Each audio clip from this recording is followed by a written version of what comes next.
કચ્છ જિલ્લાના નેત્ર પ્રાથમિક આરોગ્ય કેન્દ્રમાં તાત્કાલિક ડોક્ટર અને સ્ટાફની નિમણૂક અંગે રજૂઆત. નેત્રા ગામ ખાતે આવેલી સરકારી પ્રાથમિક આરોગ્ય કેન્દ્ર PSC છેલ્લા ઘણા વર્ષથી ગંભીર બેદરકારીનો શિકાર બન્યું છે. અનેકો વખત જિલ્લા અને રાજ્ય સ્તરે રજૂઆત કરવા છતાં આજ દિન સુધી પરિસ્થિતિમાં કોઈ સ્થાયી સુધારો જોવા મળ્યો નથી.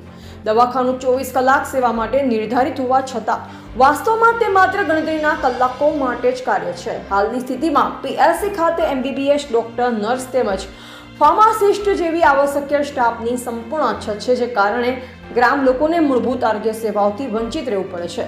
તારીખ 27ના રોજ બનેલી તાજેતરની ઘટનામાં બાજુના ગામના એક વ્યક્તિને માર્ગ અકસ્માત બાદ તાત્કાલિક સારવાર માટે નેત્રા PSC ખાતે લાવવામાં આવ્યો, પરંતુ ત્યાં કોઈ પણ ડોક્ટર કે સ્ટાફ હાજર ન હોવાથી પૂરતી સારવાર મળી શકી નહીં.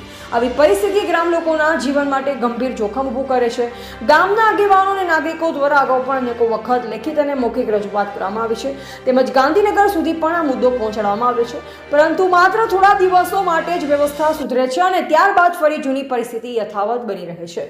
અંતમાં સરકારશ્રી અને આરોગ્ય વિભાગને નમ્રપણે દ્રઢ વિનંતી કરવામાં આવે છે કે નેત્રા PSC ખાતે તાત્કાલિક અસરથી MBBS ડોક્ટર તથા જરૂરી મેડિકલ સ્ટાફની કાયમી નિમણૂક કરવામાં આવે, જેથી ગ્રામ્ય વિસ્તારમાં રહેતા નાગરિકોને સમયસર અને યોગ્ય આરોગ્ય સેવા મળી શકે. આ પ્રશ્ન માત્ર સુવિધાનો નથી, પરંતુ લોકોના જીવનના રક્ષણ સાથે સંકળાયેલ છે.